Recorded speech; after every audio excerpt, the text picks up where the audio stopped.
Good afternoon to everyone and welcome to session 3 of the day 1 of our FDP. For this session, I would like to call upon our faculty, Dr. Vaishali Shirsat, who is Associate Professor and Head of Department Pharmaceutical Analysis at Bombay College of Pharmacy, to introduce our speaker, Dr. M.S. Nagarsekar. Over to you, ma'am. Thank you, Dr. Vivek. So, good afternoon, one and all, and good afternoon, madam. It is indeed a great honor and pleasure to introduce our own most distinguished faculty, Professor Mangal Nagarsekar. She's going to speak on the innovative ideas in academic research, science, and translation potential.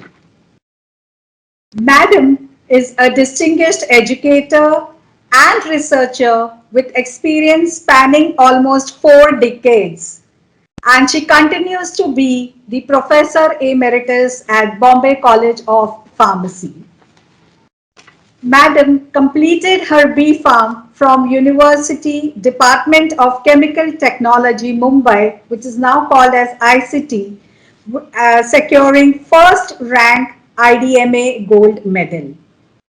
She received her MPharm and PhD degree in pharmaceutical sciences from University of Mumbai.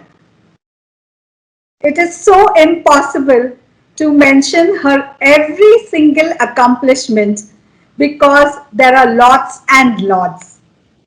Her achievements have been recognized by many different awards.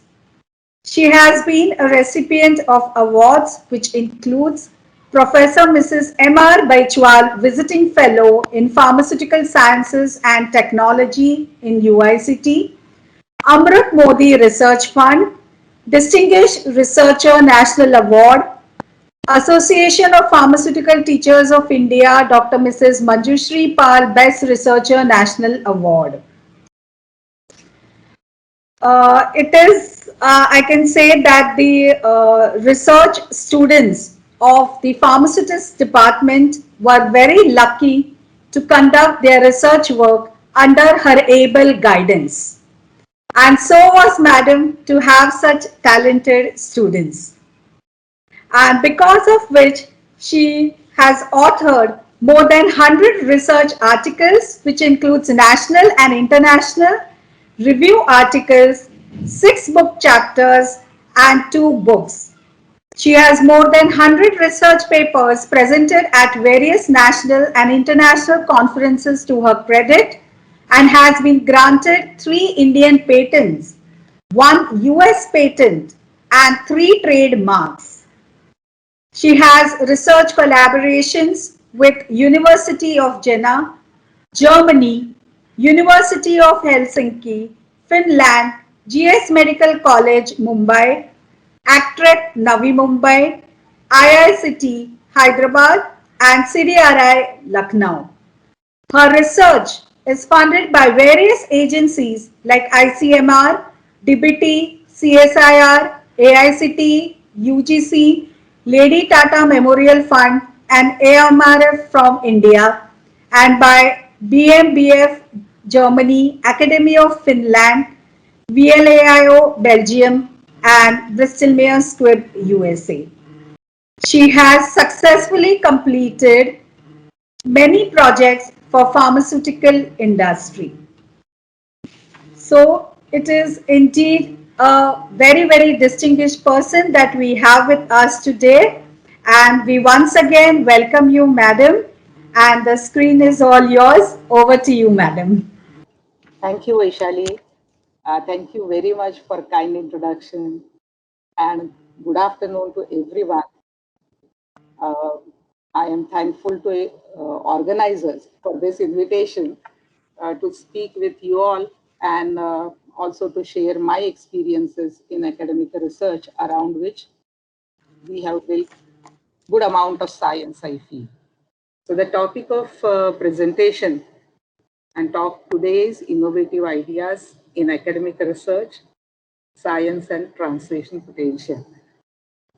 So the the years and years that I spent in BCP very joyfully I was engaged in academic research, and then I'm looking back at some of the innovative ideas which were in all these years, the kind of science that we built around, and maybe we can search through, or you can do as a homework, what is translation potential of the same. I'm just kidding. I will also put in some points.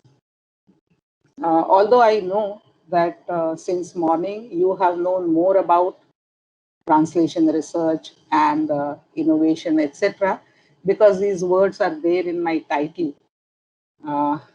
And I think I have to make beginning with them. So I'm starting with academic research, and this is what other workers, scientists have reported. So the description that appears on the screen is not my description really, but I agree with the same description, and that it is a systematic study which is directed towards greater knowledge and understanding of fundamental aspects of phenomena. Many a times, it may be performed without thought of practical ends, but it results in general knowledge and understanding. And the area of my work has been drug delivery system research. So I'm going to speak, all my slides are moving around drug delivery system research, and they are not talking about the word innovation and translation, etc. And this is typically interdisciplinary and applied field. So in drug delivery research, you may have something like measurement of breaking load, which is quite physical. You may have in vitro cell line work. You may have work on animals, which you might call as pharmacology, or you may have drug degradation, which is so much more of chemistry. So it is quite interdisciplinary. And of course, it is applied field like any other pharmaceutical research. Translational research, of course, you have known that it is aimed at solving a particular problem. It's a subset of applied research. It's a form of systematic inquiry. And you are actually accessing a lot of accumulated theories, knowledge, methods, techniques for a specific, often it is a business or client driven purpose. So it's much more specific as compared to, very, very specific actually, as compared to academic research. Just looking at innovation, I'm again saying that possibly you have gathered so much more information since morning, because I had seen the titles of the presentations and talks today. So I have just picked up one of the definition of innovation, which is like creative use or generation, admission, realization of new ideas, new products, new services, new processes. And there are many types of innovations which are reported in literature, starting on the lowest side, which is incremental innovation, to possibly the highest side is what we generally perceive as innovation, and that is radical innovation. And some people, or one school of thought, which is distinguishing innovation from creativity by their emphasis on implementation of those creative ideas in innovation in a setting which is covered by economy or is bound by economy. And this is also something which you have heard today about technology readiness levels. And when I was looking at it, it was mainly because of certain CSIR projects, and we were part of one 5-year planned CSIR project, which was multi-centric project. And when people used to put in their progress, there was always some TRL level assigned to it. And you will see most of CSIR labs when they are reporting their progress, and it's all there on internet. You will see TRL 5, TRL 6, TRL 3, and likewise. So I looked into what these are, and of course, this, you know that it is reported by NASA theory on technology readiness levels, right from basic principle up to when it is launched in market. And I also found someone actually translating, because NASA's description is more of engineering oriented. And then I found someone also writing it for the kind of science that we do, the biological sciences, where preclinical studies and manufacturing validation would be, and where first in human studies, phase 1, phase 2 studies could be in TRL level, and finally going to market assessment. And as you have known, it is divided mainly into three parts: knowledge development, which mainly goes on into academia; technology development, which is quite a collaborative part; and business development, often done by industry, which may be a separate industry or it may be a startup industry or so. So with that, now I'm coming to my own work, slides, and some innovation that we have tried. Sometimes we have tried on our own, and sometimes we have tried in collaboration with industry. And today I have selected 5 such projects, and they are all around lipids. So I have kept aside the projects which were on polymers, which were on cellulosic polymers, um, on polyurethane kind of polymers, and some were on polymers which were, say, cyclodextrin polymers. I have kept them aside and not taken in this discussion at all. Also, what I have not included uh, is a lot of work that we do around understanding the product uh, by way of optimization designs. I have not included those slides at all here, and just kept it to show what was our idea and how did we try to prove that idea. And maybe in some cases we have gone ahead to pilot scale, etc. So the first project is where we had focused on role of excipient. We were looking for novel application of the excipient, and it is well known. And this was in collaboration with excipient industry, uh, Gatfos India Private Limited. We know that excipients have moved a lot from passive and inert kind of materials to very specific and functional materials. And particularly lipid excipients you will find are evolving with more versatile ones and functional ones, which are establishing their utility in drug delivery. And therefore, we really look at them as promising components in drug delivery systems. So the first project, which is part of this presentation, was towards application of that excipient. The excipient is solid lipid excipient, that is Compritol, and we wanted to evaluate it as release controlling matrix. Now you would say that matrix systems have been reported for long years, but if you look at matrix system, you will know, or for that matter, any release controlling system, like what I mean is sustained release system, it is a great challenge if you want to develop it for a drug which has got very high solubility. You generally are successful when the drug candidate does not have too low solubility and does not have too high solubility.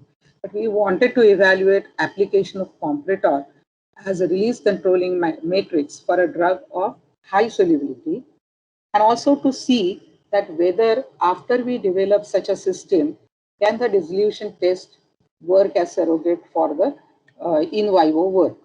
So our first project, therefore, was sustained release tablets with Compritol, and the drug selected was metoprolol.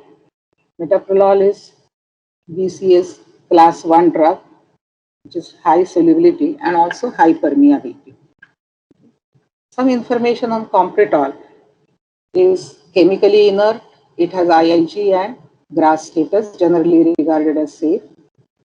It is also used as lubricants in tablets, or even if used otherwise, it can improve compression. As matrix material, it has an advantage that it can provide pH independent drug release. That means the material itself is not affected by pH, and the release is by diffusion mechanism, that means by Higuchi's equation, and therefore the burst out effect is minimized. If you want to make matrix system using Compritol, matrix system has an advantage that you can make conventional processes, use conventional processes, and you don't need a very sophisticated equipment.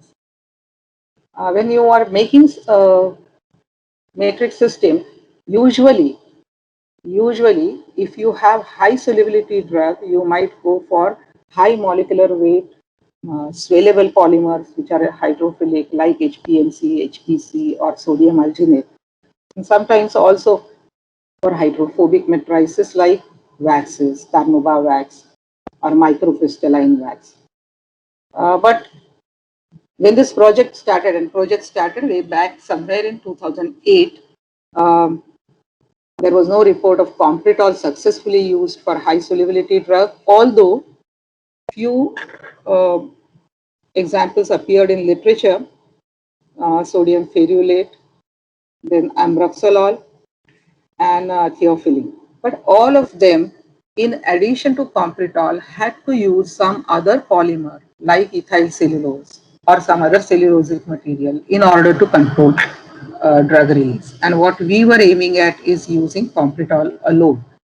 So we started with metoprolol succinate in a routine way with analytical method, and then trying to find out what should be the proportion of metoprolol and Compritol to control drug release or to look at what we were aiming at. And our aim was target profile was towards 24 hours. So within 20 hours, more than 80% or around minimum 80% should be released. The focus was on melt granulation method, and the equipment that we used for compression was single station tablet press in lab, in our own lab, and with a small punch. It was a small tablet using 50 milligrams of metoprolol succinate. The dissolution test is already official, which is using apparatus 2 and uses 500 ml of buffer 6.8.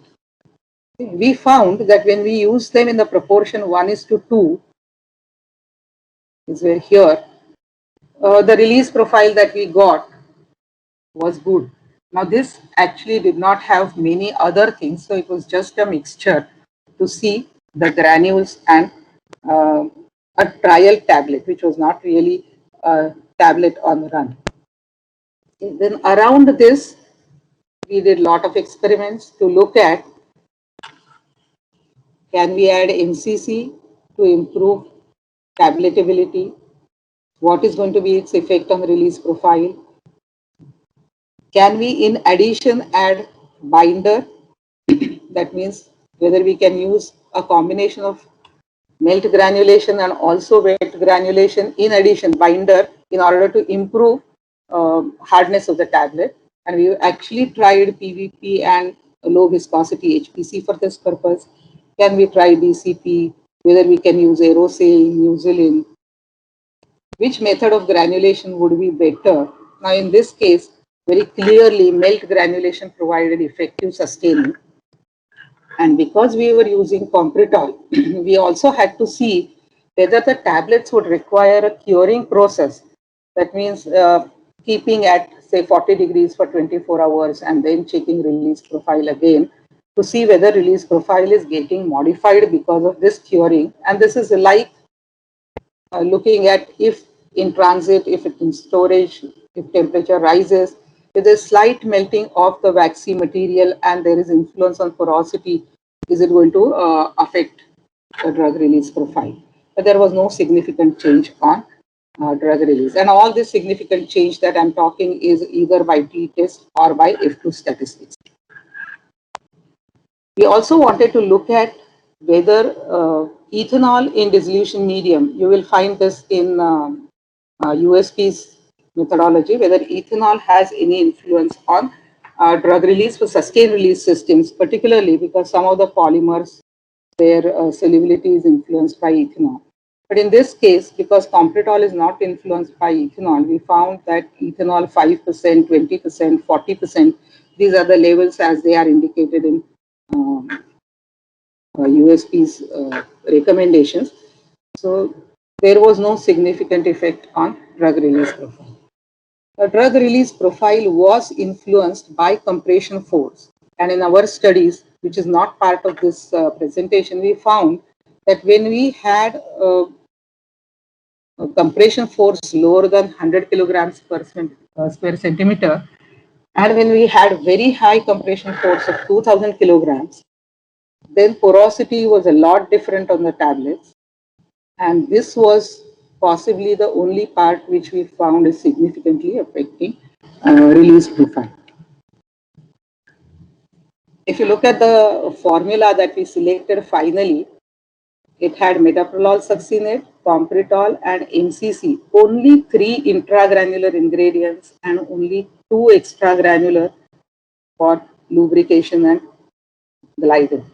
So you will see this was considered as extremely simple formulation, and that's why the excipient company and their clients were extremely happy about this formulation. And also to prepare it, melt granulation is a very simple process, solvent-free process, and therefore if you can get granules which are good and if you can get tablets which are of good hardness and of course good release profile, there's nothing like it. So we had to move up to scale-up batches for the sustained release tablets, and we did it on rapid mixer granulator. And at this time, we used compression machine, which was 12 station, and it was actually very good feeling to see your formula running very well on rotary machine without any hassles. So scale-up of the tablets also could be achieved very successfully. Very important part is there was no significant change in release profile after storage at 25 degrees and 40 degrees. And also no significant change in bio batch, means we had a small batch which went ahead for in vivo studies, and the scale-up batch, they were very comparable with F2 statistics. So we went ahead to confirm whether we can use it as surrogate for whether we can have our in vitro dissolution test for these tablets as surrogate for in vivo bioavailability, and that is obviously through IV-IV correlation. You know that IV-IV correlation is mathematical relationship between some in vitro property and a relevant in vivo property. And usually we consider the property as a dissolution property, and in vivo also we try to deconvolute it to in vivo dissolution. And this in theory we have studied and we have also applied that this is very useful from regulatory side also. When you have alterations in formulation, composition, process, equipments, etc., or you want to establish that bioequivalence of new formulation with old formulation, finally, it is for minimizing need of in vivo studies. Okay, let's see this before the next one, earlier slide. And this is showing you plasma concentration time profile. This was a very long study because of 12 volunteers, 2 period, 24-hour study, and HPLC analysis of biological samples was with fluorescent detector. And the retention times were very long, so every sample took very long time. But finally, we had all our data with us for our test tablet and for the standard tablet. Of course, the tablet that we took is a tablet available in Indian market, and we couldn't take innovator AstraZeneca's tablet here. And these were the parameters: Cmax, Tmax, AUC, 0 to infinity. And there was no significant difference between our product and the product which is in market. So they were bioequivalent products. I think I have not mentioned here, so we don't have a additional data here on this slide, which is of 90% confidence limits for the test product with reference product, but it was all found within limit. So then we tried doing this correlation by deconvoluting plasma concentration time curve.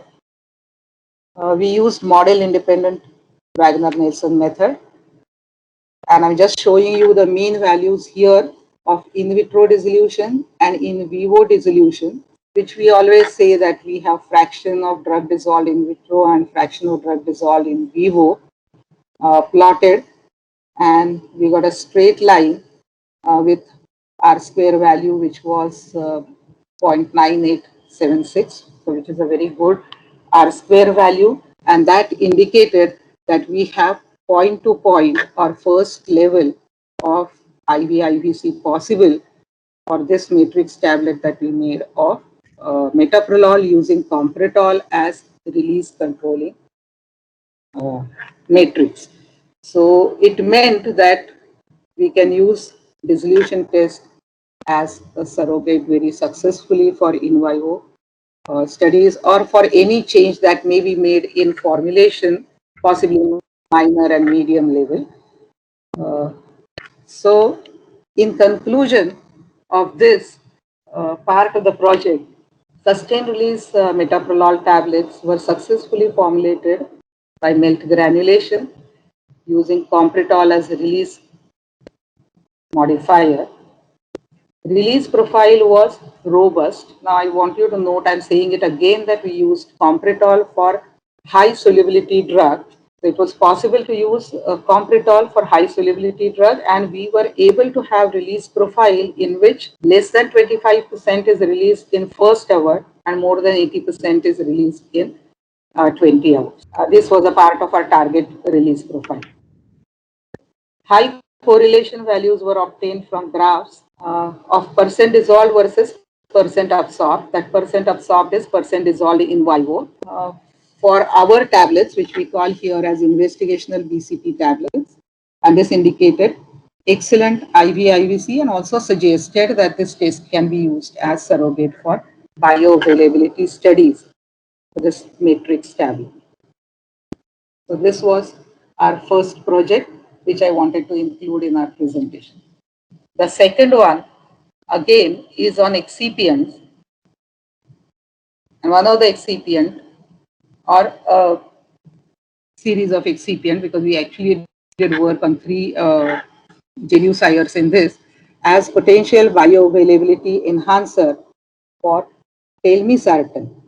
So earlier drug, metoprolol, and combination was with compretol, metoprolol being drug of high solubility, pH independent solubility, both for metoprolol and pH independent release possible from compretol. In this case, the selected drug has very significantly pH dependent solubility, and we decided to use gelusir as bioavailability enhancer. So gelusirs are polyethylene glycol ester surfactants. They are prepared by reaction between polyethylene glycol and a fatty acid. And by varying weight of polyethylene glycol and fatty acid, you can have a good range of hydrophilic, lipophilic balance values. And we have focused in this case on those which have high HLB values, theoretically 13, 14, and 16. In literature, a lot of solid dispersions have been reported, particularly for gelusir 4414, and they are then filled into capsules. Okay. These materials being a bit pasty in nature, it is not very easy for development of a tablet. That is one part. And in the recent decades, we are one of the parts where we have reported nanosystems using gelusir. Gelusirs again have GRAS status. They are official in pharmacopoeia.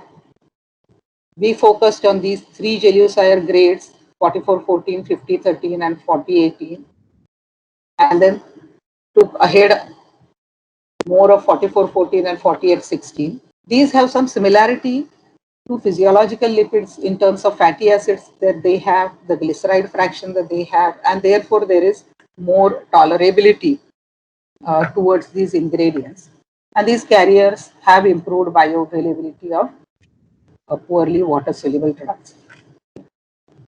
This is only showing that they are surfactants and they can form micelles and at what concentration. This is some information on gelucires 5013, 4414 and 4816. But what I want your attention to is they can be used as wetting agents and solubilizers. And because they can enhance wettability, there will be enhanced dissolution, and that can result into better bioavailability. Because they are surfactants, they can also form micellar structures.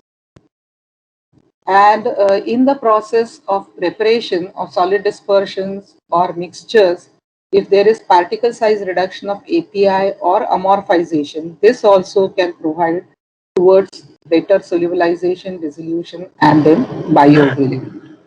So it was evaluation of dissolution and bioavailability of telmisartan tablets, in which we used gelucires along with alkalizers.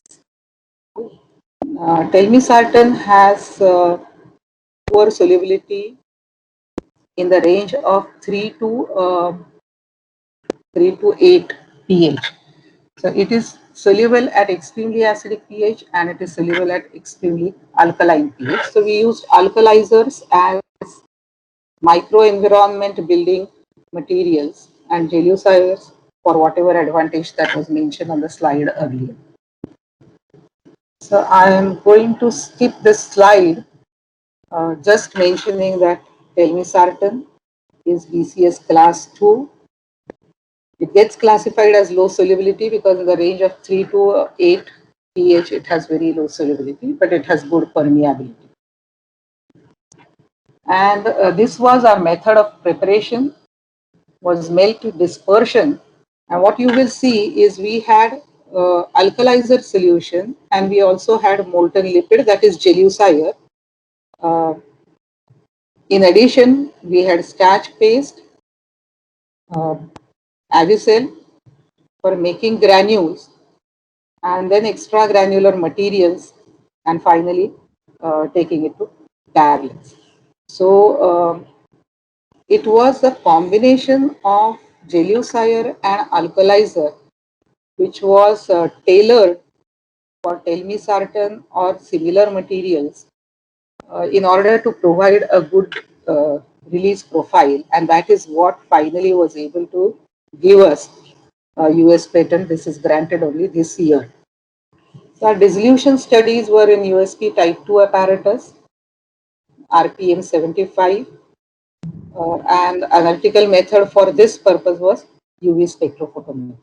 We actually characterized our granules by X-ray and thermal analysis, which is not in this in these slides, but it all shows amorphization and suppression of crystallinity of telmisartan. I have directly gone to the dissolution profile that we have got of our optimized tablet.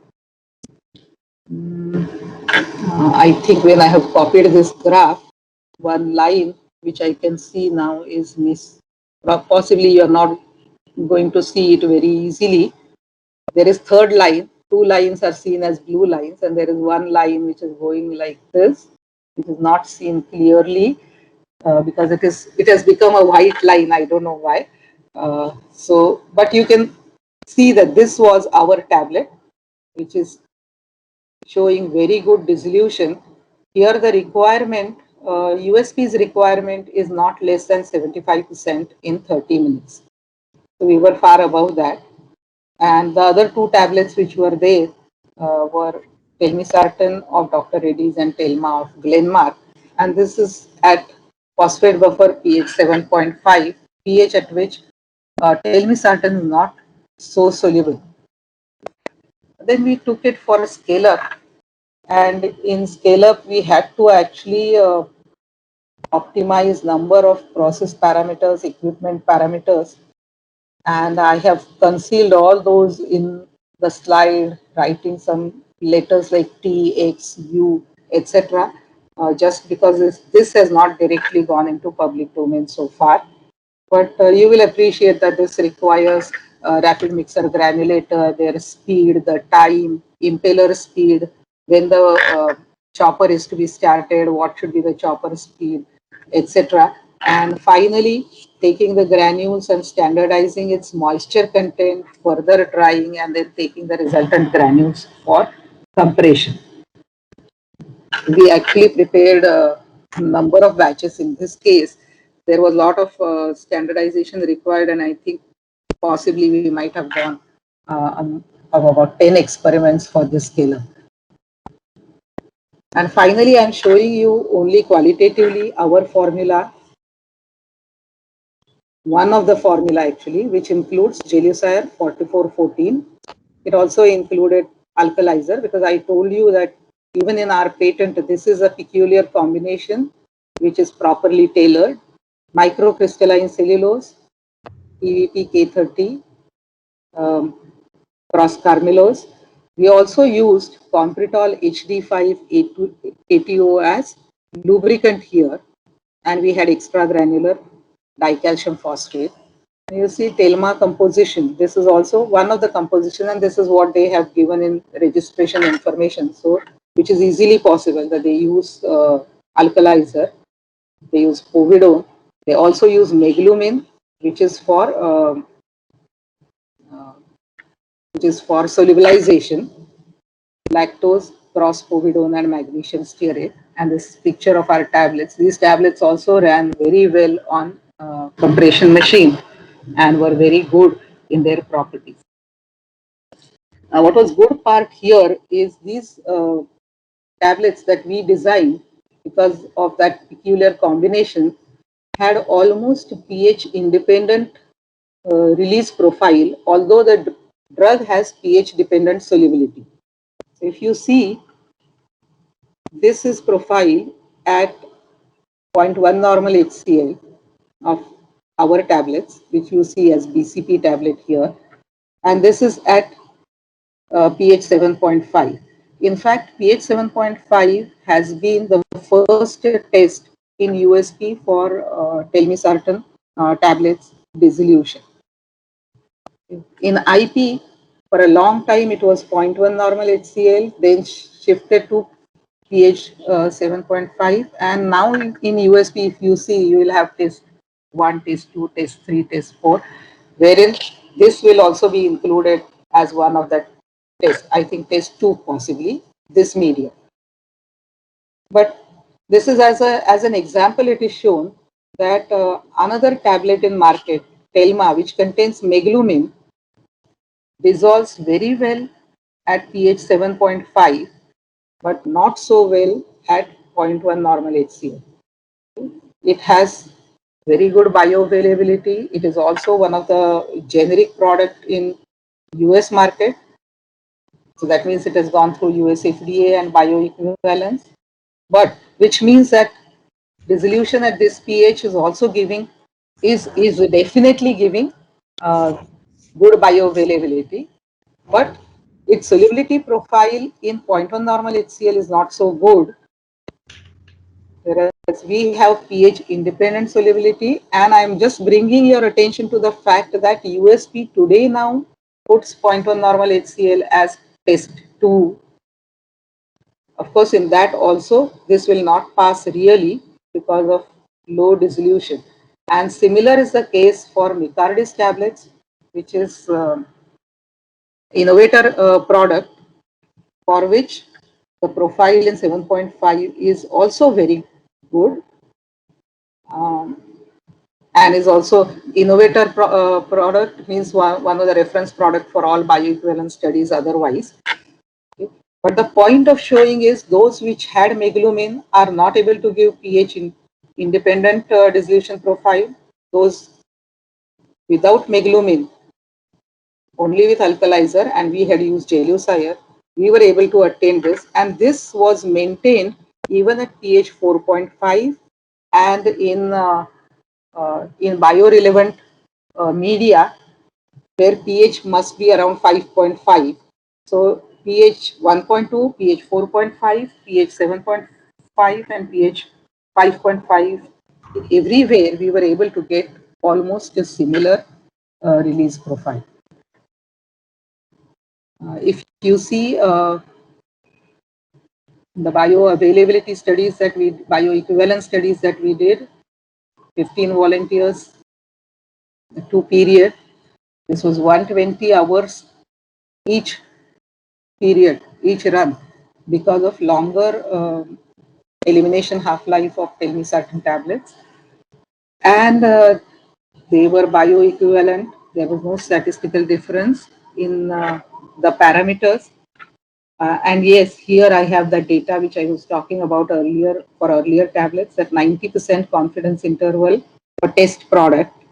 You see for Cmax is within this percent range, and for AUC is in this percent range, where your ranges required are 80 to 125. So they fit well within the range, indicating that they are bioequivalent.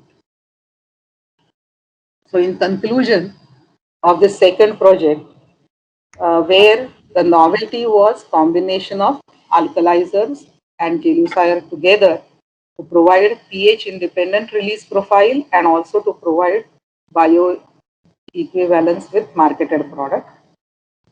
The combination was successful in aiding dissolution of TEL. I have not shown you graph of TEL alone. You will find that it falls flat, means it is hardly showing something like 10% dissolution in about 90 minutes. If you include only alkalizers and limited quantity, why limited quantity is because with large quantity there is degradation of TEL, and also there is, these are quite hygroscopic, so there is instability when it is exposed to atmosphere. If you only include gelucire also, it gives around 25% of dissolution. But if you have a well-tailored combination of alkalizer and gelucire along with telmisartan, and also develop a tablet, which is not very easy, we were successful in getting pH independent release profile. So that is what was the biggest achievement in this case. That brings me to now the projects, 3 projects which I have here, which are not directly funded. At the time when we started work and started reporting, and that is on lipid nanosystems. Just as an introductory slide I have kept here, but what I'm going to speak on is one project on Gelupearl, one project on Lasiplex, and one on liposomes. And these two are trademarks and the terms which were coined by one of my brilliant students, Abhijit Date.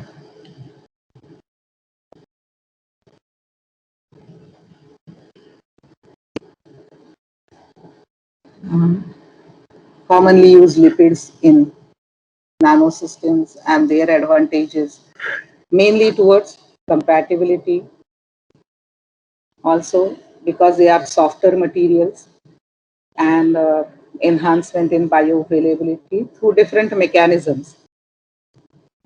You can use them for passive targeting, and they are also amenable for active targeting. So the first one, which is on Gelupearl, it is a SLN system and NLC system. So this Gelu actually comes because it is gelucire based. These are the highlights. The process of preparation is quite simple and has potential for scalability. You get particle size in nano range. It can incorporate lipophilic drugs at a good drug to lipid ratio. We have explored it for oral route, that is at preclinical level, but it has potential for dermal delivery as well, because SLN and NLC systems are very widely used in dermal application. The components of uh, Pearl or architecture is Presirol, which is glyceryl palmitostearate, is actually composed of a mixture of monoglycerides, diglycerides, triglycerides of palmitic acid and stearic acid, and its HLB value is 2. And the other part is Gelucire 5013. Actually, this Gelucire we used less in our earlier project, and our work was more revolving around 4414 and 4816. This 5013 is steroyl polyoxyl macragol glyceride, and it consists of mono, di, and triglycerides. And it has, if you look at the content, the palmitic and stearic acid here, and palmitic and stearic acid in Gelucire also, which is common or which is similar, and that's why possibly these two components could be used together to give stable nanosystem. This was our first report on Gelupearl, which uses Gelucire 5013 as stabilizer for particles which are made up of Presirol. The method is as simple as this: the molten lipids and drugs in biocompatible solvent. If required, if not required, only the molten part of lipids, and aqueous solution, both heated to the same temperature, 70 degrees on a cyclomixer. The aqueous part is added to this one. Okay, this should have been here. And use of probe sonicator. So this requires some kind of size reduction here to give the particles in nano size, and then they remain like that in a very stable way. And this we call as Gelupearl system. Then we started building around science, and that is how much of Presirol should be taken. And we decided actually that we need, here we are getting smaller particles, but we wanted more lipid material so that lipid soluble drugs can also be easily incorporated. So looking at the polydispersity, we had to make choice. So the choice was 5% of Presirol and 2% of Gelucire to make the system. And this is showing TEM. TEM, I'm not very happy with this figure, but this was the first picture possibly that we had to show that it is really in nano size. And later on, because of our collaboration with University of Vienna and their access to cryo-TEM, then the qualities of the pictures improved to show us actually what they are, and possibly not getting or their nature getting changed sometimes due to electron bombardment.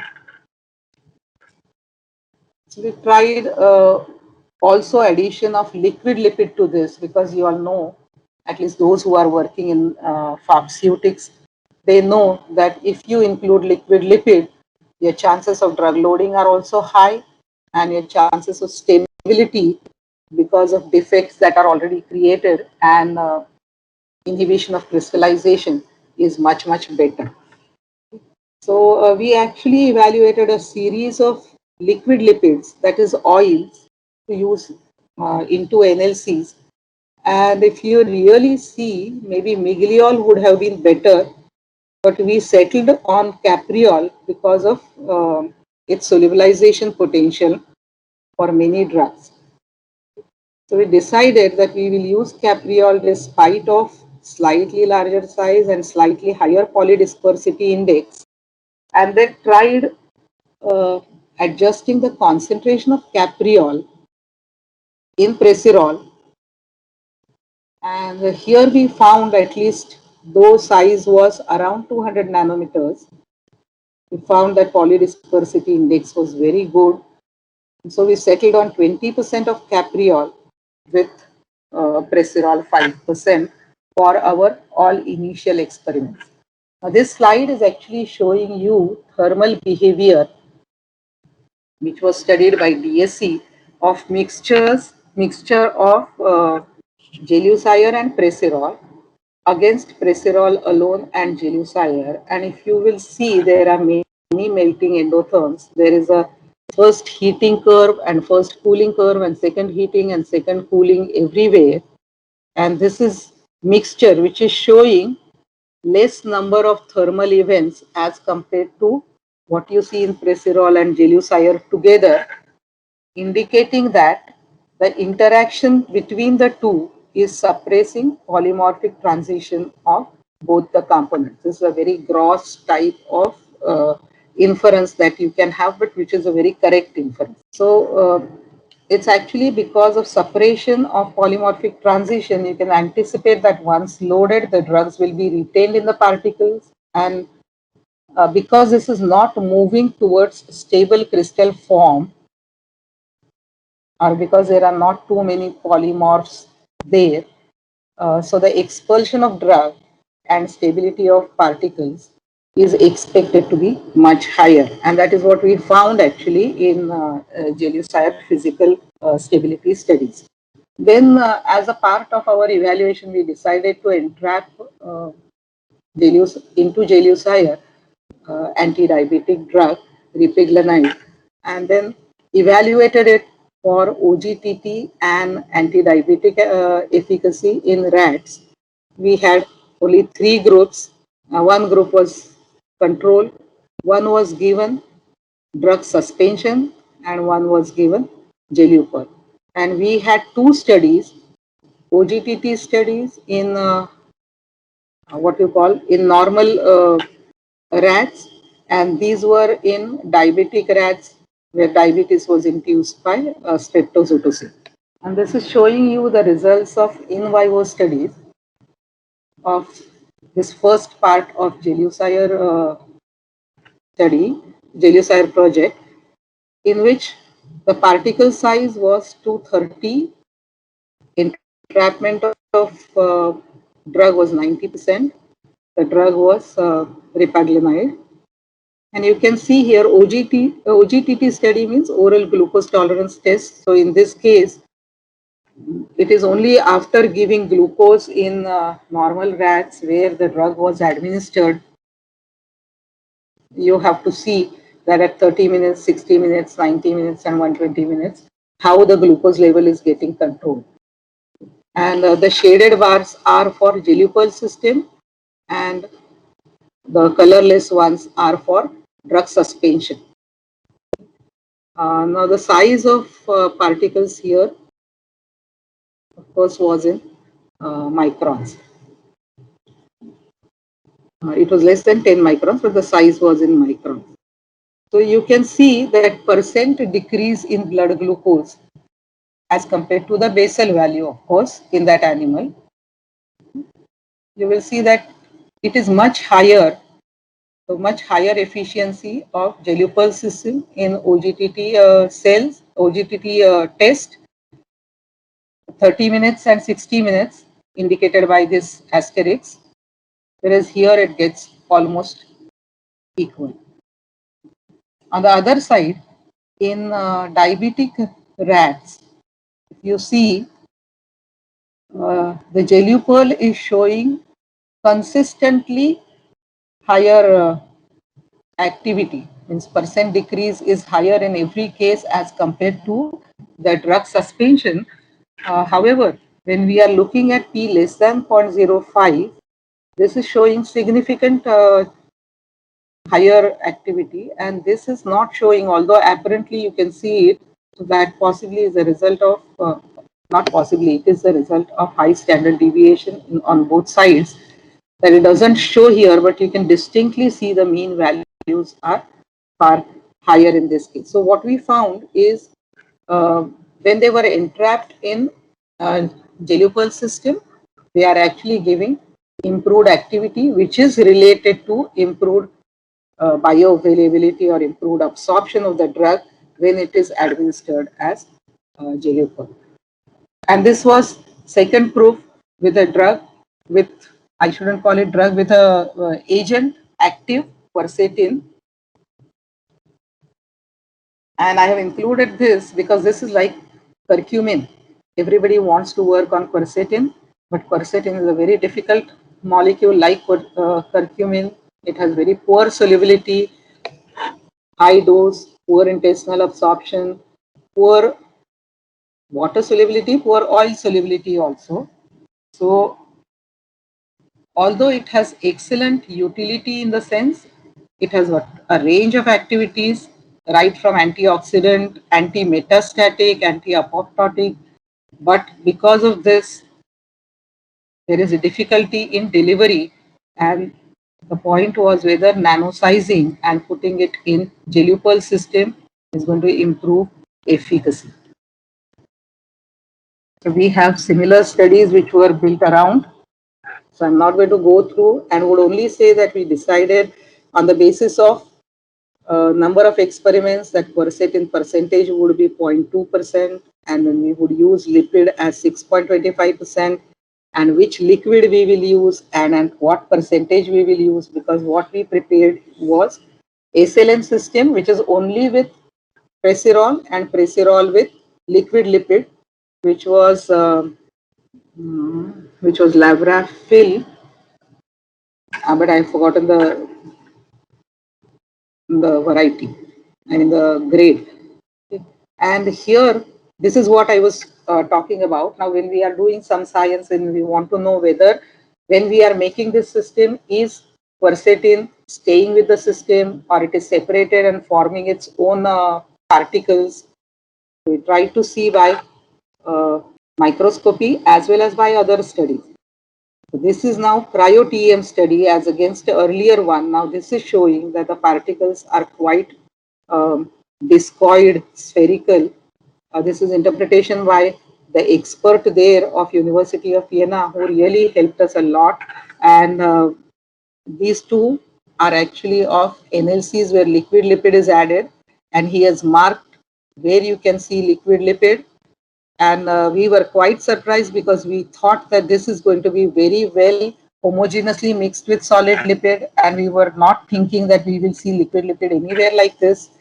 And this is obviously seen at the end of that discoid shape. But when we searched through literature, we found such things reported, which are called as spoon geometry of NLCs. And this building of knowledge was possible, of course, because of the collaboration and because of expert interpretation from University of Vienna. This is showing that quercetin, of course, is amorphized in the system. And this part shows that quercetin otherwise has a fluorescence, which is the characteristics are entirely changed when it is in our system, which is indicating that you don't have free quercetin there in the system. It's all associated with Presirol. This was also shown by release profiling, which is showing sustained release for SLN system. This is SLN system profile. This is NLC profile, and this is for quercetin solution. And you would expect that actually it would be like this because it is a solution, but it is coming out of dialysis membrane with a 12 kD value of molecular cutoff, and therefore it takes time of about 4 hours for 80% to come. We also did in vitro lipolysis studies, and in vitro lipolysis studies, what we found is what was giving best results was the SLN system. We were expecting NLCs would give better result, but quercetin was more solubilized when we had SLN system, and the bar you are seeing smaller. Okay, the smaller bar actually means more solubilized because the solubilized quantity we have put here in denominator. We then evaluated. So we had in vitro lipolysis showing how much quercetin is getting solubilized and therefore is amenable for absorption. And against that, we had in vivo studies in animals. One was anti-tumor activity study where tumor size, how it is reducing over a period of time was seen. And if you just look at this day 22, this is tumor size of control animals. This is tumor size when quercetin was given as suspension. This is tumor size, quercetin given as SLN system, which is Gelupearl. This is when it is given along with oil, NLC system. So again here, SLN system showed better results. Now possibly this is related to better lipolysis here. And therefore, in the next study, the committee did not allow us to take both. They said whichever is the best, you take it forward. So for our anti-metastatic studies, only SLN was taken forward, and it has shown reduction in metastasis also, showing that SLN system definitely is improving availability of quercetin. So in conclusion, for this Gelupearl, which is the third system, and the novelty there was the architecture of the system, first reporting that these two can be used together for making nanosystems in a stable form, and proof of concept by putting two actives. So it does not contain any other stabilizer. That is important point. And by the time I made this slide, we had about 4 hydrophobic drugs which were evaluated. The fourth one is Lesiplex, which again the work we started somewhere around 2009, 2010, and the work is continuing even today. And this is still, it was earlier our own project, quite at academic level, and now it is funded by industry and also by Lyo Belgium. So the novelty in this system was actually when we mixed phospholipids in a biocompatible solvent, and in our initial part, so my slides contain only that part, is cationic agent in water. When they were mixed together, of course at a specific temperature, but simple mixing on vortex mixer, it spontaneously formed the system which is size nanometer range. So in Gelupearl system, we used sonifier. Here it is simple vortex which is giving us size in nano range. And so its potential applications that we evaluated in oral drug delivery, also in dermal, epidermal targeting. Now we are evaluating parenteral delivery. A group in Europe is evaluating ocular delivery, and we ourselves have some experiments for delivery of DNA. If you see the science around the system, this is how system looked under cryo-TEM. In release profiling, again, Lesiplex is giving sustained release as expected, because it has to release the drug and drug has to come out of that dialysis membrane.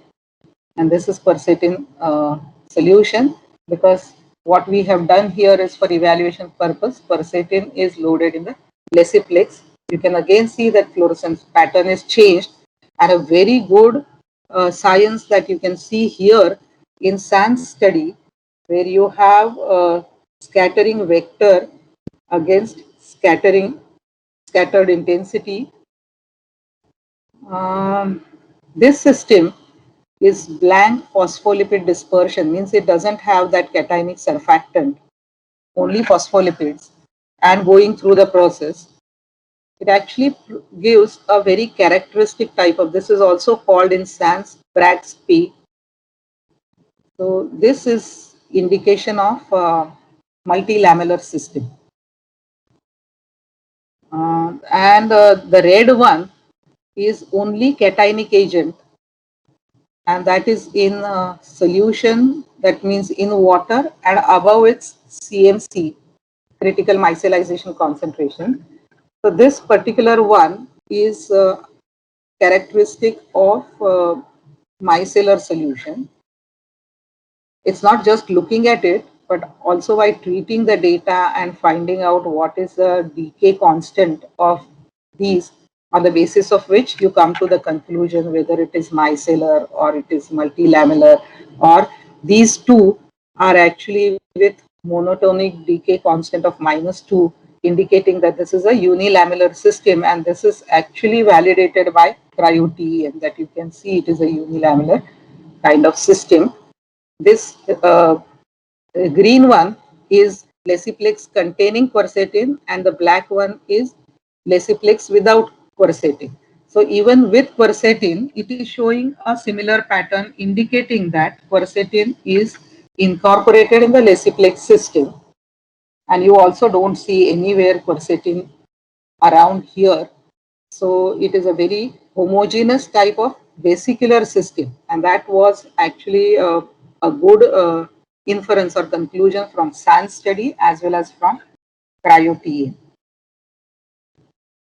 The multilamellar, or rather I can call them oligolaminar, you can see here, and these are mostly unilamellar ones.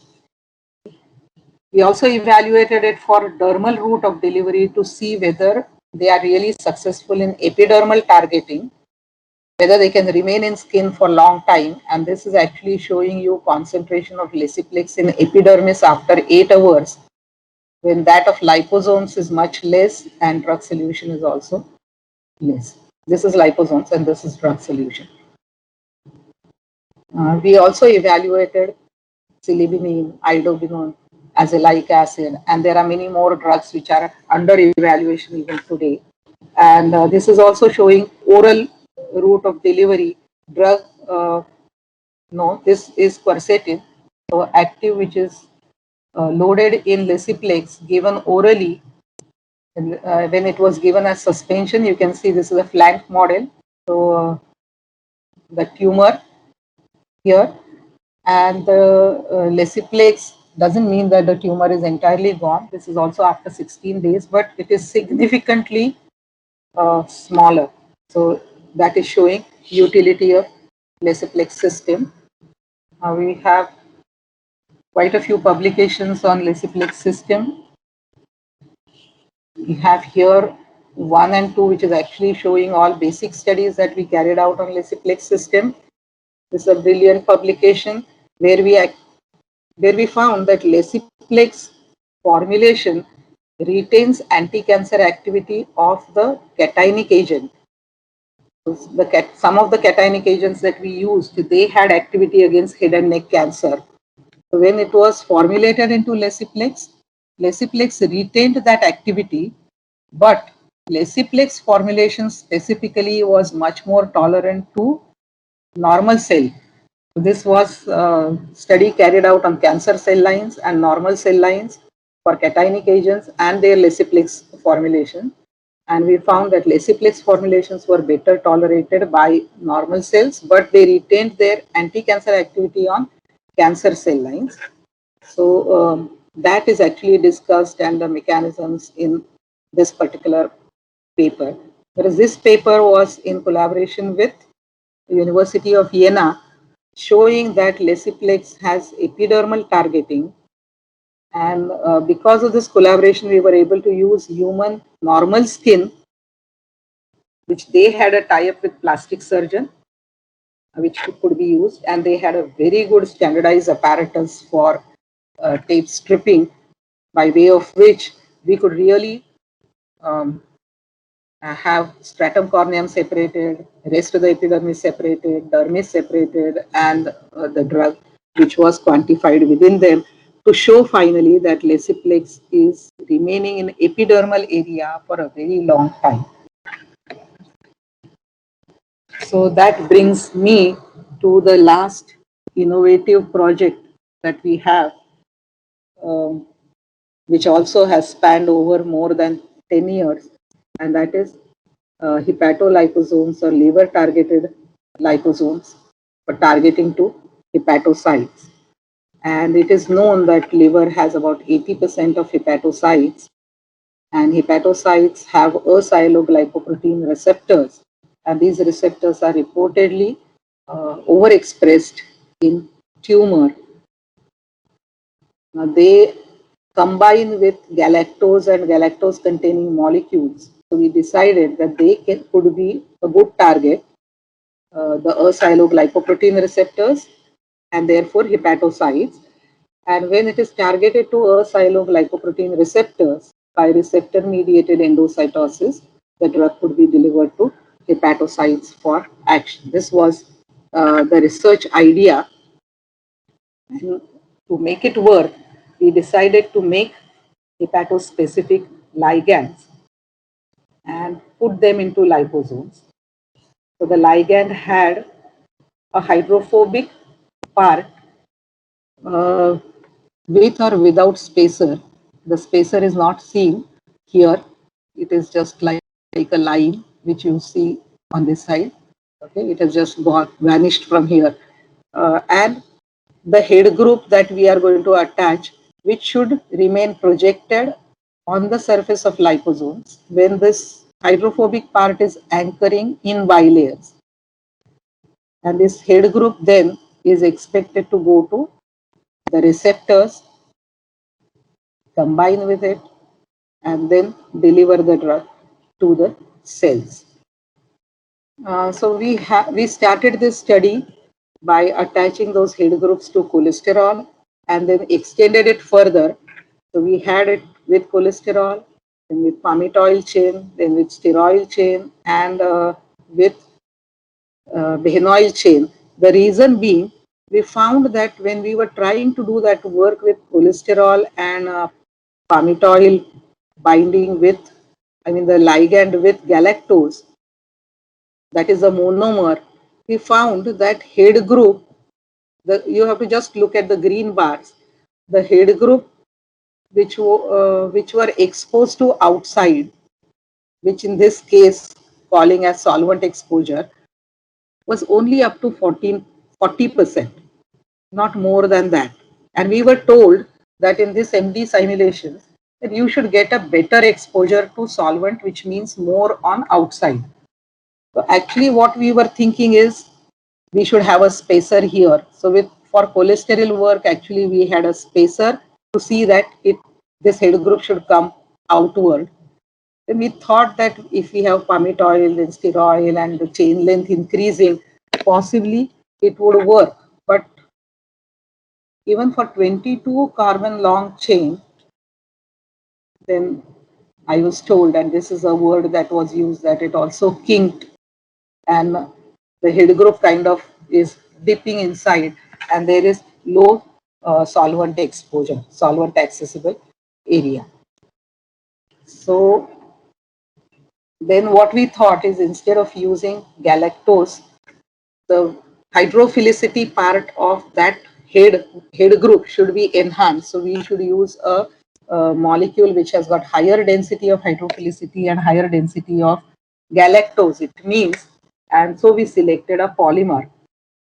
And the idea was we should have a polymer which is kind of pulling it outward, little outside, so that the head groups are projected towards external part, and they would then be easily accessing the receptors. So we decided to use polymer, and this polymer was arabinogalactan. Arabinogalactan has about 80% of galactose content, and it is also regarded as safe dietary fiber. We decided to use it for our purpose. Now, when we tried this, now this is also this is actually not showing full polymer, but it is showing a unit of that polymer. But you can see there is a lot of difference between the way it is seen here and the kinking on this side, because it is monomeric.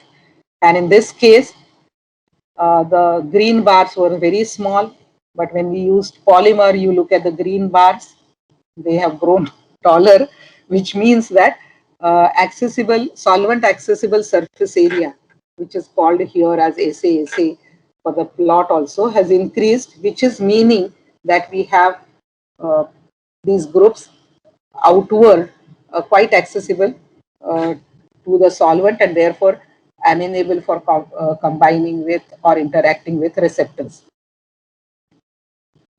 So we also went ahead with palmitoylated arabinogalactan now instead of just galactose.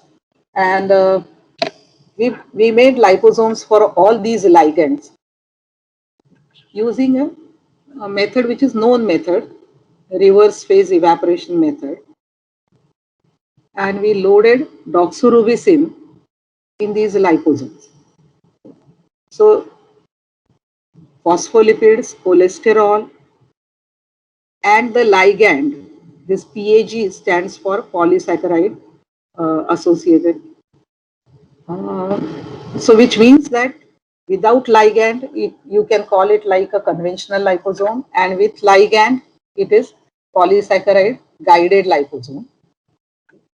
So whether ligand is there or not there, all these materials went in organic solvent, and aqueous ammonium sulfate together sonicated to form water in oil type of emulsion because of small quantity of aqueous part here, which is evaporated.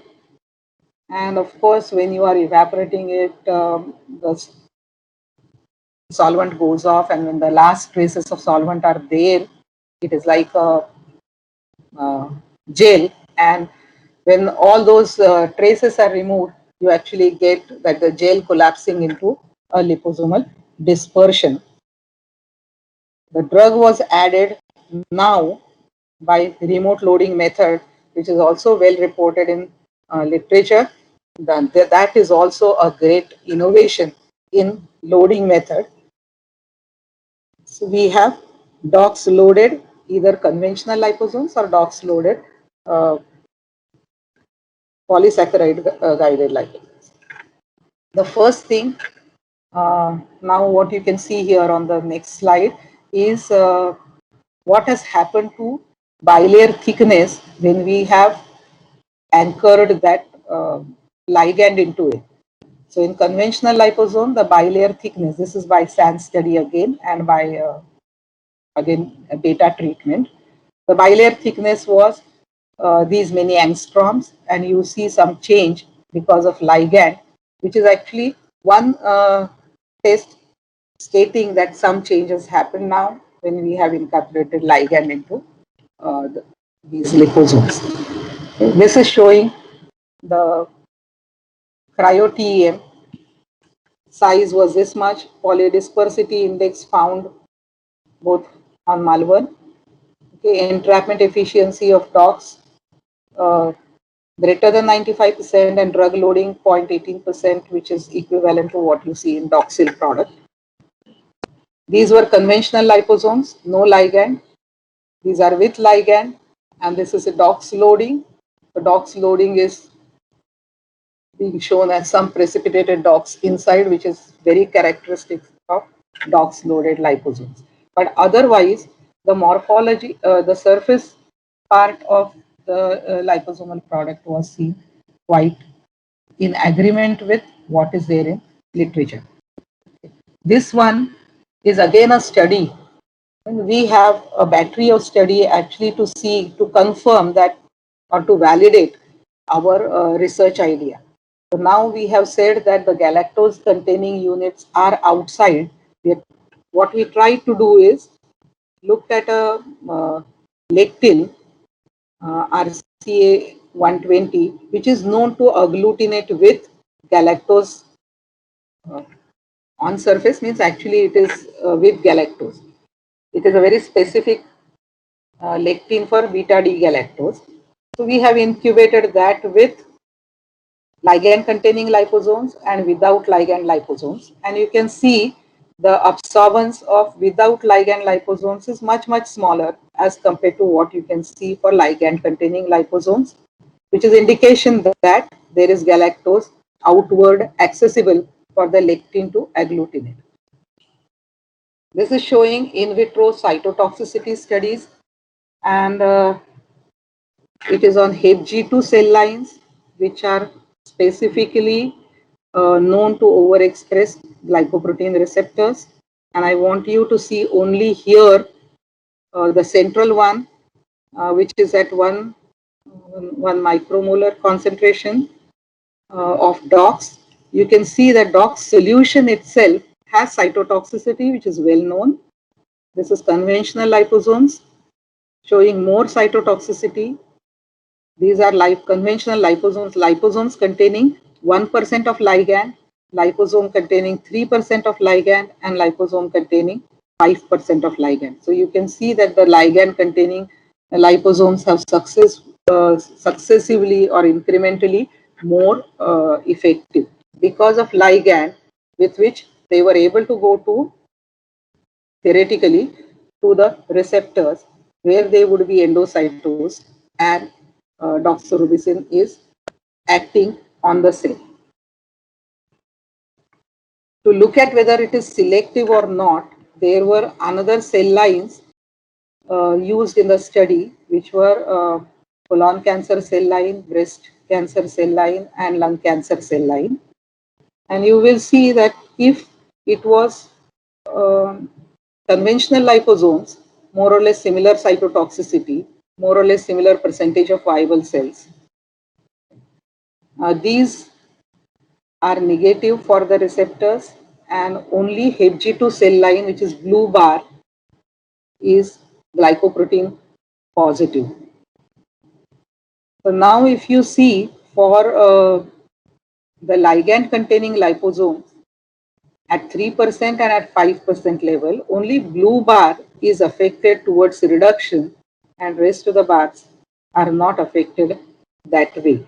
So that is showing that these liposomes are actively going towards the cells which have these receptors, the glycoprotein receptors. This was also studied by confocal visualization when these are cells exposed to or incubated with conventional liposomes, and these are with ligand containing liposomes, and the fluorescence is because of doxorubicin itself. So you can see that there is more fluorescence. This is with 1 hour and this is with 3 hours. So more uptake of ligand containing liposomes. This was another test which we could do, which is surface plasmon resonance test. Now this has light source which is incident on the gold film, and that creates surface on the surface plasmon resonance, and there is then total internal reflection of the light, and you have to measure the intensity on this side. This resonance is actually affected by the density of the environment, means the content which is on the surface of the gold film. So initially in the beginning, HEPG2 cell lines, the cell lines which are receptor positive, are there on the gold sensor. Then the usual DMEM solution is run on it. Then the formulation diluted with DMEM is run. And then afterwards again there is washing with DMEM to remove all formulation which is not taken up by those cells. So you are allowing the cells to take up those particles of the formulation and then wash it if there is any excess to remove. And then the measurement is done. Now this was done for conventional liposomes, and this was also done by for ligand containing liposomes. And now again I think you can't see this line, or you can sense that there is something white here. That is a line for conventional liposomes, and this is for ligand containing liposomes. Here again same, this is for ligand containing liposomes, and here that white part is seen better, I feel. I don't know why it turned white now, but this is for conventional and this is for ligand containing liposomes. So this is actually demonstrating augmented cellular uptake in HEPG2 cell lines, this one, compared to what is done by conventional nanosystems, because conventional nanosystems possibly will also be taken up by the cells, but by passive mechanism, whereas here it is going to be receptor mediated endocytosis. And so there is a distinct difference that was seen, indicating that there is higher density here because of increased uptake of the particles. This is showing result of scintigraphy or SPECT CT, where we have used indirect labeling of the formulation, and the radioactivity is injected in the animals by IP route and then uh, followed by the camera. So it is only showing one important observation here, that at the end of this is 1 hour and 3 hours for ligand containing liposomes, and this is conventional liposomes. This is showing that there is more radioactivity in liver uh, when we had used ligand containing liposomes. But usually this was the first proof, you can say, proof of concept that it is going to liver. But in majority of time, you say that anyway, the particles are likely to end up in liver. This is happening just in 1 hour. But even then, it could be that their destination was otherwise also liver. So therefore, we had more studies on the same line. Here we have a comparison between monomeric ligand and polymeric ligand, and you can see that the polymeric ligand one picture is really showing you a good amount of radioactivity in liver. Okay. This yellow bar is also for polymeric ligand. And also it is showing that the load on kidney when we had that polymeric ligand is much lower, which you can, here you can see in bladder actually. But obviously the excretion in bladder is seen less. Important point to remember is polymeric ligand is showing superior radioactivity to liver, but again it is also in a similar way to earlier. You might say that the liver is a destination, and is it really going to hepatocytes? So we had one more study in which now it is not radioactivity, it is the drug containing liposomes. They were injected, and after injection, after standardized period of time, that period was standardized as 3 hours, then the liver was treated. It is cannulated, perfused, then perfused again with Hans buffer, and then liver is minced and then undergoes a repeated centrifugation, first to separate liver parenchyma cells and then to separate non-parenchyma cells. Parenchyma cells are hepatocytes, and then how much of drug is there in hepatocytes and how much of drug is there in the remaining cells was actually quantified, and a ratio of quantity of drug in hepatocytes upon non-parenchyma cells was plotted here. Now this is percent dose injected per definite number of cells. And what you can see is in conventional liposomes, this is actually showing the percent dose, and this is showing you the ratio, then calculated ratio. So for conventional liposomes, this PC to NPC ratio was 3.34, whereas these are two different ligands for which you can see that the ratio is 14, almost close to 15. That means so many folds the drug was specifically delivered to hepatocytes as compared to other cells in the liver. So this was actually additional proof of concept that the drug is getting directed and delivered to hepatocytes. This is showing at the end in vivo efficacy study, that is anti-tumor efficacy study in HG2 cell lines injected in SCID mice, again subcutaneous flank model. And what you can see is this is untreated control. So I'm going directly looking at the 16 days result. Untreated control. This is conventional liposomes. Now these are the liposomes which are containing doxorubicin, and they are given as 2 doses at 3 milligrams per kg dose. Yes, here it is 3 milligrams per kg dose.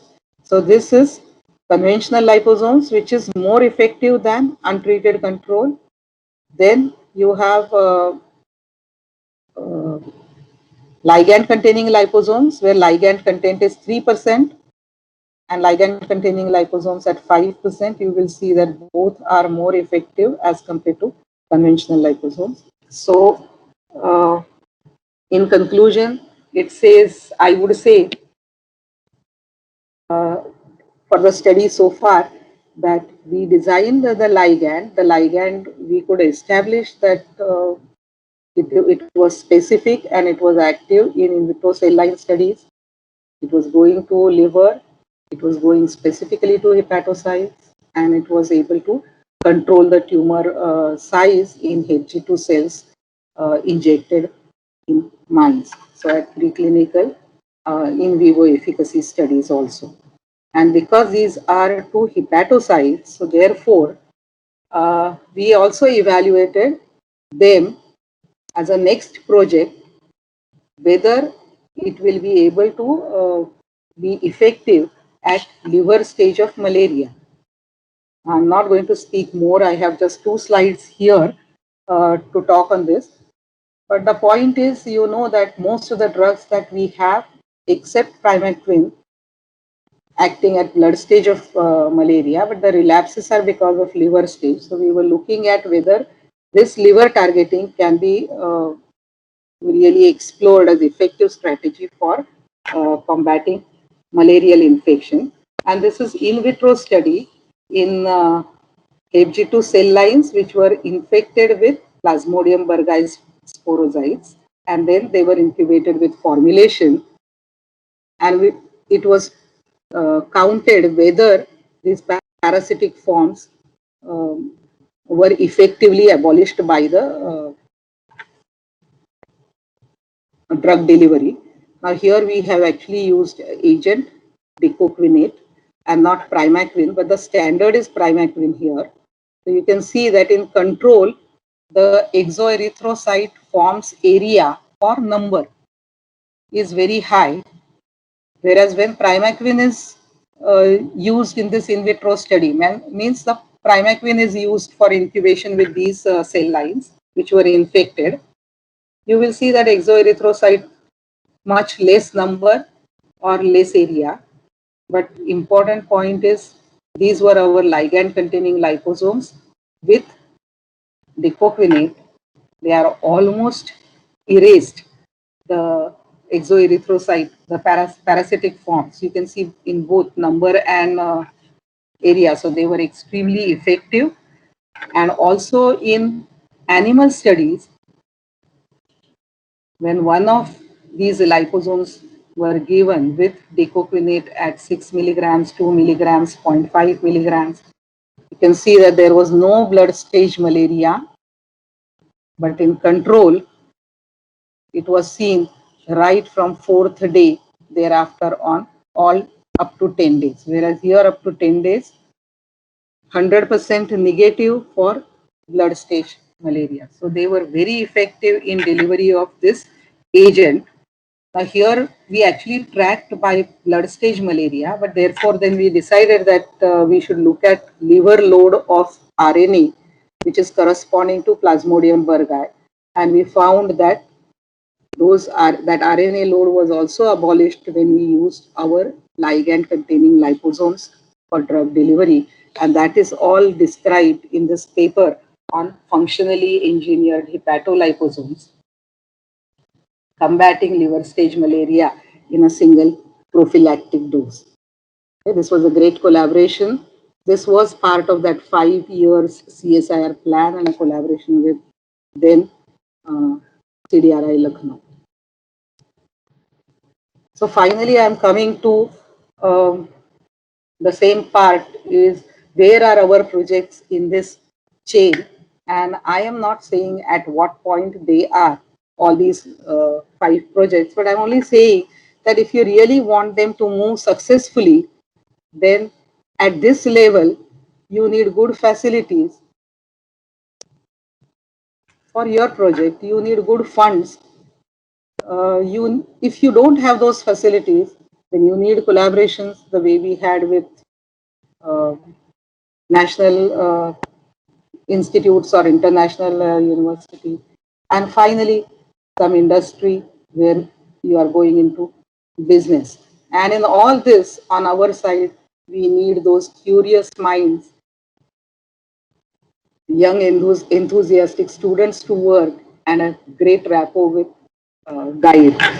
I think that can take you through from here to finally uh, some way towards commercialization or commercial success. And these are our recent publications which relate to the same area on liposomes, and publications which were valued a lot by me myself for my own satisfaction in Advanced Drug Delivery Review, and a chapter in Remington again on parenteral preparations, because a lot of our work now relates to the parenteral administration of these nanosystems. And my acknowledgements are due to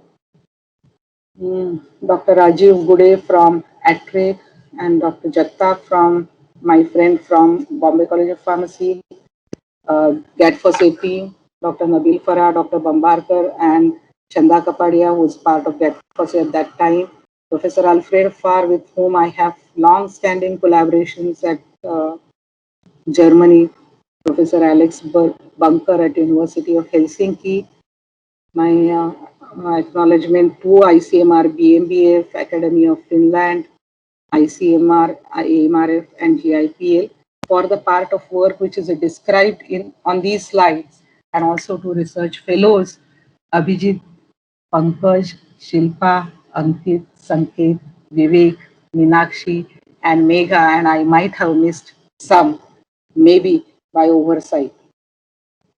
And thank you very much for patient hearing. Thank you very much, madam.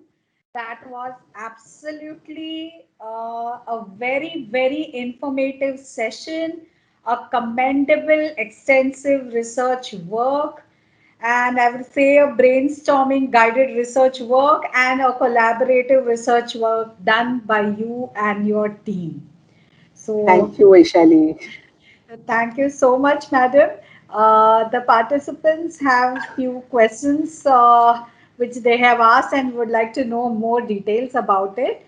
So I Yeah. will, yeah, so there are a couple of questions which they want to ask. The first question is from Sunil Kumar Savita. And the question is kindly enlighten on the measures to enhance the efficacy of translation potential. So, So I got the question as much as I interpreted, but for translation potential, I think you have to start right from the basics. So the last slide, amongst the last slides, I repeated one slide again, which was knowledge development, technology development, and business development, and is showing that there is knowledge development going on in academics. So you need to actually crystallize a very good idea. It starts from there. If you have a great idea, and I think our ideas have come after a lot of reading, and I'm saying our ideas because it is mine with students and with lot of deliberations.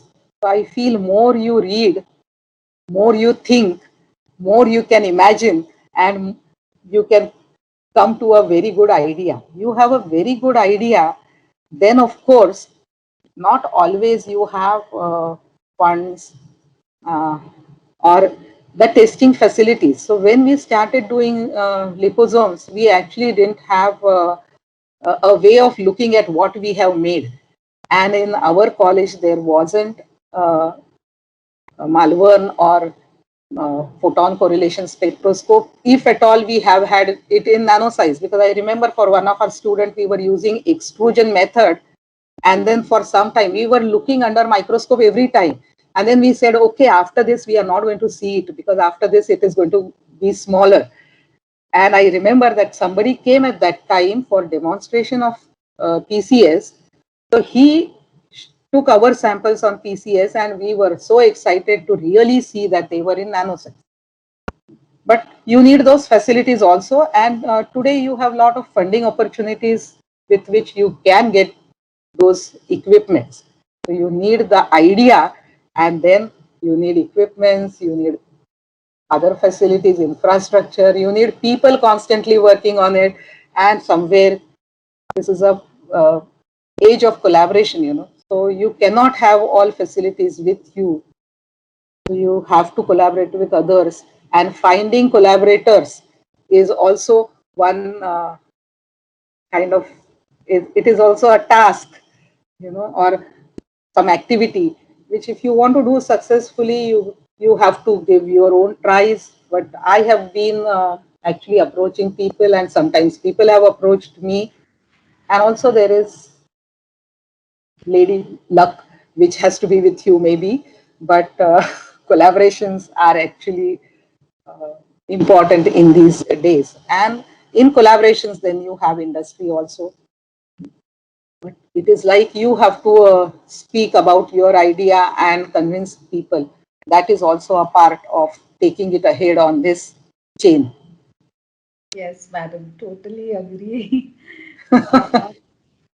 I think now the next question is from Dr. Clara Fernandez, and she's asking, ma'am, in your experience in dealing with industry, where do you think as academician, where do we falter in data generation? How do we approach our study for a particular outcome to ensure the outcome is industrially and regulatory compliant?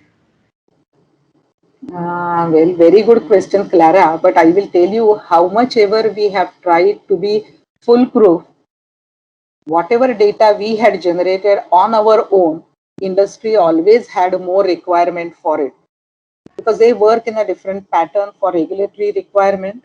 And for every uh, every project, I mean, their requirements are bound to be different unless we have been trained in that area. Okay, so sometimes I have got good assistance because of my students, because I always told them that if you work a little bit in industry, it is going to be advantageous. So in organizing the data, in generating the data and building it around your idea, uh, there is no direct answer, Clara, to this.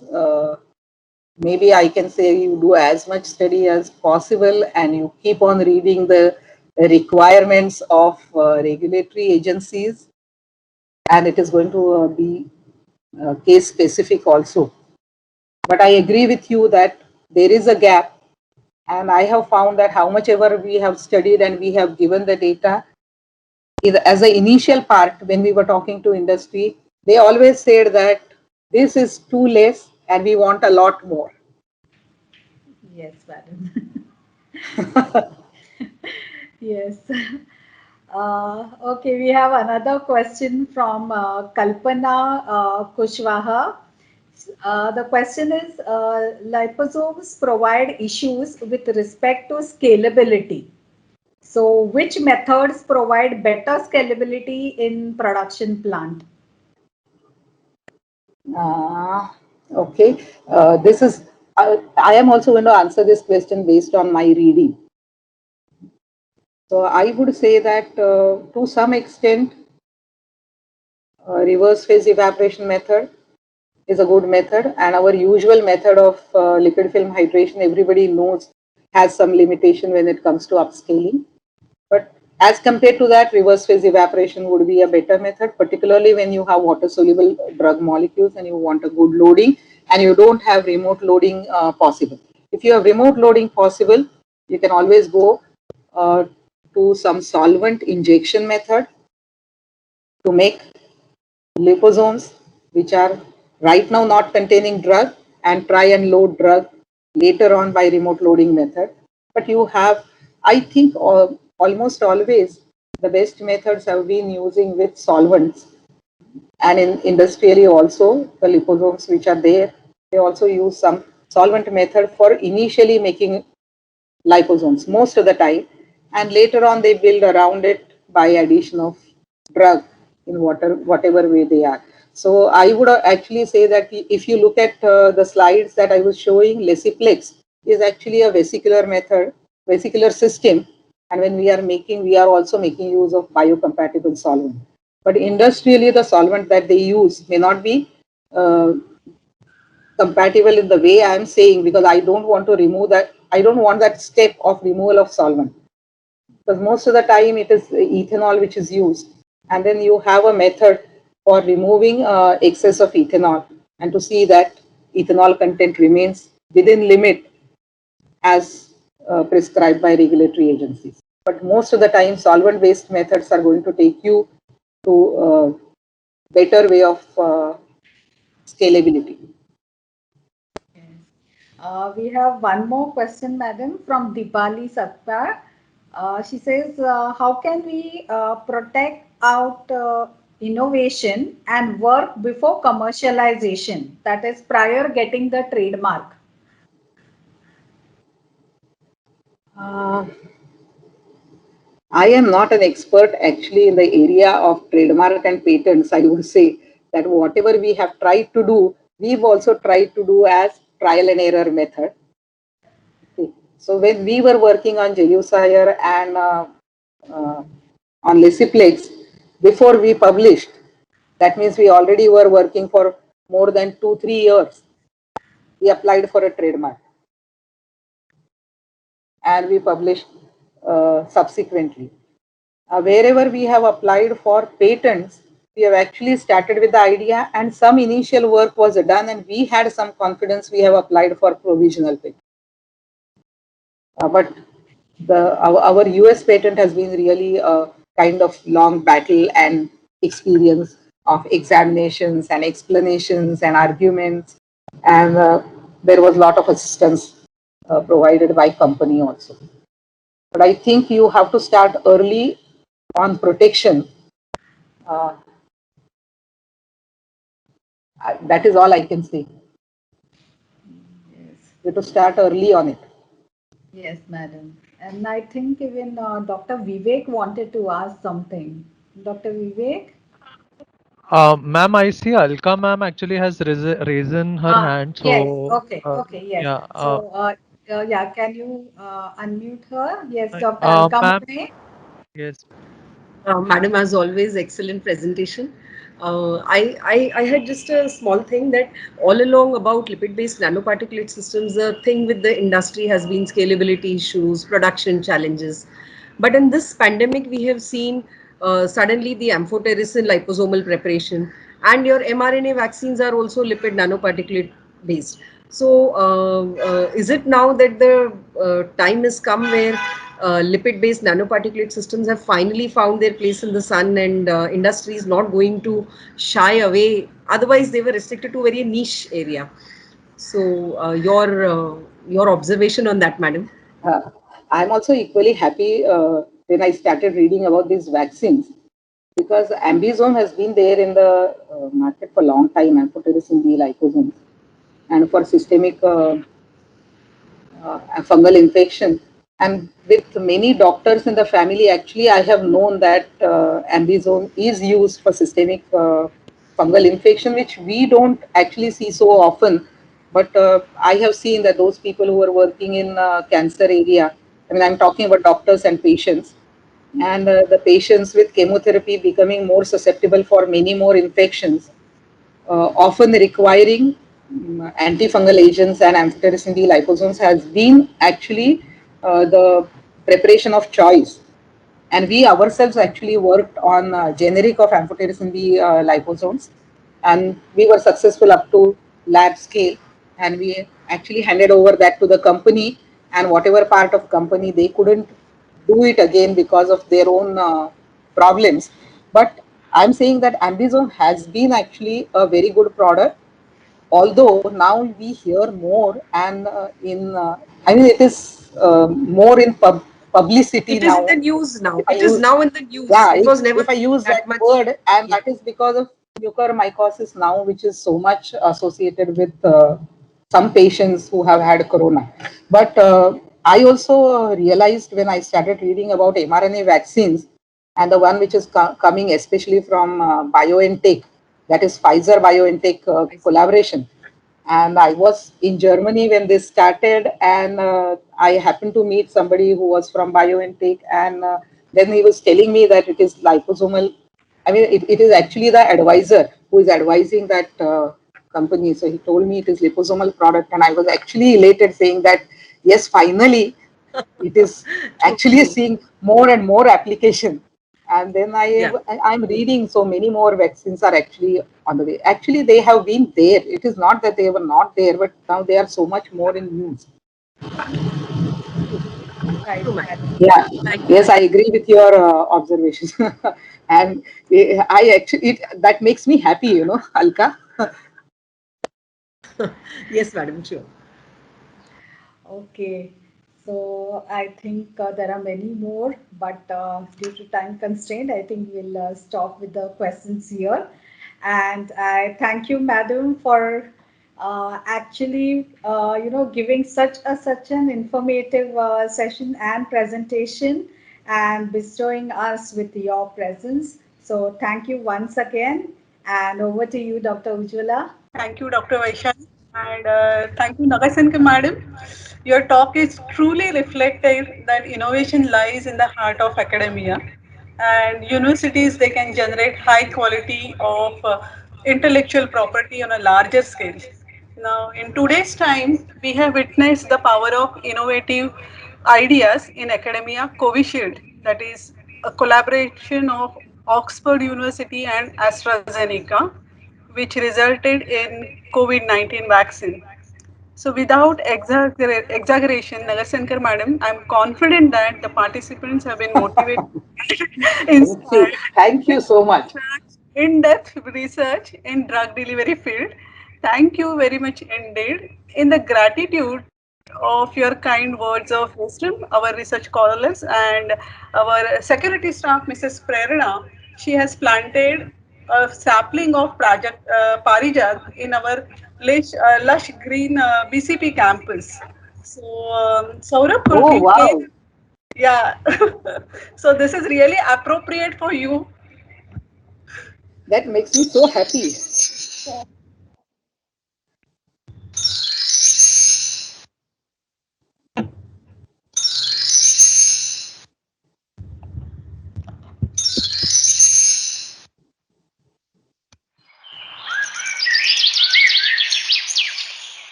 So this has been planted in our campus. Oh, So great.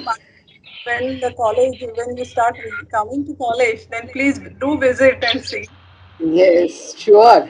Uh, so And, uh, thank you, Ujwala, and and thanks, as a fond Vaishali. memory of your association with our FDP, we are presenting this e-certificate to you, madam.